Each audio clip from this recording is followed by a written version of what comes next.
हमारे देश में कोई भी लड़की हो, कोई भी महिला हो, जन्म लेने से पहले ही उस पर अत्याचार शुरू हो जाता है।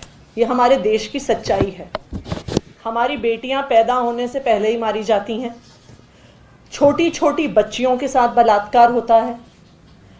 कोई भी लड़की, कोई भी महिला अपने घर से बाहर निकलती है, दिल्ली जैसे शहर में भी बाहर निकलती है तो अश्लील बातों का सामना करती है। बस में जाती है तो हर प्रकार की घटिया बातचीत, कोई छूने की कोशिश करता है, कोई परेशान करता है। रोज पूरे देश में बलात्कार के केस सामने आते हैं।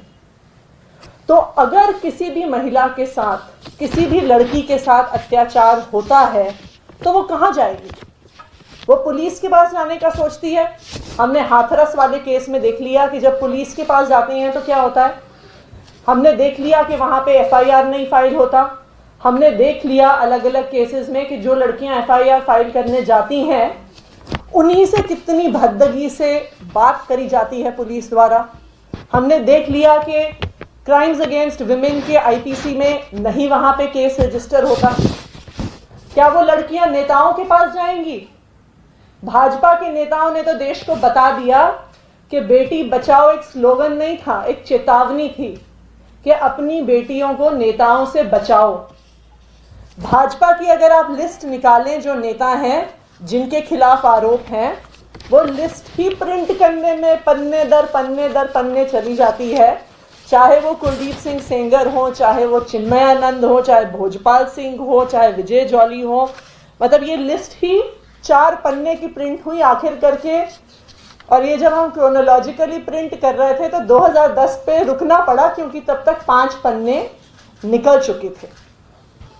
वही बीजेपी के नेता हैं कि जब कोई बलात्कार करता है तो उनको बचाने के लिए सामने आ जाते हैं।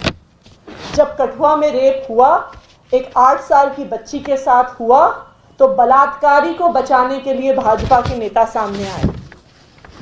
तो ऐसे में लड़कियों और महिलाओं की क्या अपेक्षा होती है? उनकी अपेक्षा होती है कि एक संस्था है जिसके पास वो जा सकती हैं। एक संस्था है जो उनके अधिकारों के लिए, उनकी हक की लड़ाई के लिए सामने खड़ी होगी, और वो संस्था है महिला आयोग। ये उम्मीद रखती हैं इस देश की बेटियां, ये उम्मीद रखती हैं इस देश की महिलाएं। लेकिन जब हमारी देश की महिला आयोग की अध्यक्षा रेखा शर्मा जी, जो खुद अपने ट्विटर से इतने घटिया, इतने अश्लील, इतने भद्दे, इतने महिला विरोधी ट्वीट करती हैं, तो फिर देश की इस महिला आयोग की संस्था से क्या उम्मीद रह जाती है? रेखा शर्मा जी, जो इस देश की नेशनल कमीशन फॉर विमेन की अध्यक्षा हैं, उनके कल जो कई ट्वीट सामने आए हैं वो इतने घटिया हैं कि शायद उन्हें पढ़ने का और देखने का भी मन नहीं करता।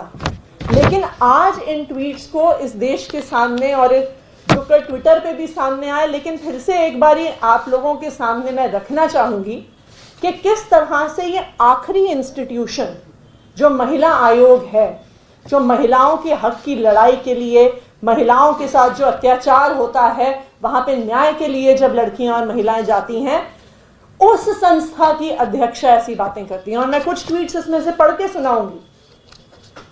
रेखा शर्मा जी कहती हैं, Mahatma Gandhi couldn't be a good father to his son. How we call him father of nation? Reporting his son raped his own daughter. फिर वो कहती हैं, are these pujaris and Shankaracharya so starved of sex and have no morals that they will start raping women who enter the temple?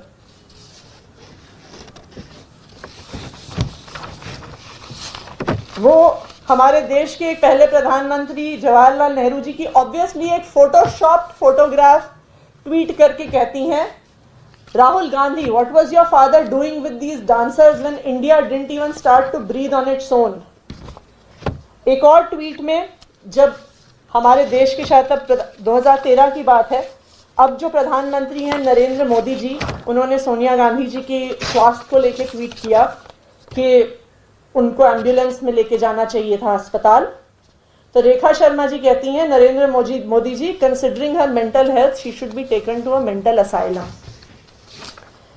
एक और tweet में कहती हैं वो, Priyanka Gandhi is my sister too, says Aps Kumar Vishwas. Kumar Vishwas, just check if your father is the same. We already knew something is fishy. ये है हमारी देश की महिला आयोग की अध्यक्षा। जब ये ट्वीट सामने आए तो कल उन्होंने कई सारे अपने ट्वीट्स डिलीट कर दिए, अपने अकाउंट को प्रोटेक्ट कर दिया, लेकिन उनकी महिला विरोधी मानसिकता, उनकी जो भद्दी, अश्लील, घटिया मानसिकता इन ट्वीट्स के सामने आई है। आज आम आदमी पार्टी ये डिमांड करती है केंद्र सरकार से कि तुरंत प्रभाव से रेखा शर्मा जी को महिला आयोग, नेशनल कमीशन फॉर वुमेन की अध्यक्षा से हटाया जाए, क्योंकि जो महिला ऐसे ट्वीट्स कर सकती हैं, ऐसी अश्लील बातें कर सकती हैं, क्या वो सामने आएंगी महिलाओं को बचाने के लिए? क्या वो एक्शन लेंगी ऐसे पुलिस अफसरों पे जो लड़कियों के खिलाफ, जो हुए अत्याचारों के खिलाफ जो एफआईआर नहीं फाइल करते? क्या वो एक्शन लेंगी उन ट्विटर ट्रोल्स पे जो घटिया और अश्लील बातें महिलाओं के साथ ट्विटर पे करते हैं? क्या वो एक्शन लेंगी जब लड़कियों को अपने घर से बाहर निकलकर भद्दी बातों का सामना करना पड़ता है?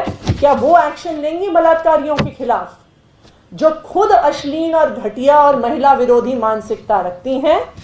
वो क्या उस संस्था की अध्यक्षता करेंगी जिसे महिलाओं के अधिकारों के लिए खड़ा होना होगा? तो आज हमारी ये मांग है कि रेखा शर्मा जी को तुरंत प्रभाव से नेशनल कमीशन फॉर वुमेन की अध्यक्षता से हटाया जाए।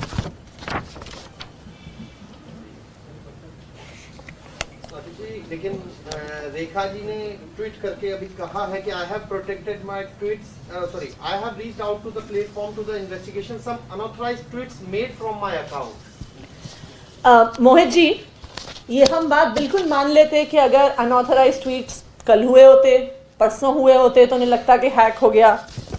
पर एक ट्वीट 31 दिसंबर 2012 का है, एक 14 जनवरी 2014 का है, एक 4 सितंबर 2014 का है, एक 11 अप्रैल 2016 का है, एक 2 मार्च 2000। तो ये ट्वीट्स तो ऐसा लगता है कि उनका बेचारी रेखा शर्मा जी का अकाउंट बार बार ही हैक हो जा रहा है और उन्हें 5 या 6 साल बाद पता चलता है कि उनके ट्वीट से तथाकथित अनऑथराइज्ड अकाउंट्स हो गए। देखिए ना, आप आज पैदा हुए ना मैं आज पैदा हुई हूँ, तो इसकी सच्चाई तो बिल्कुल सामने है। ठीक, थैंक यू।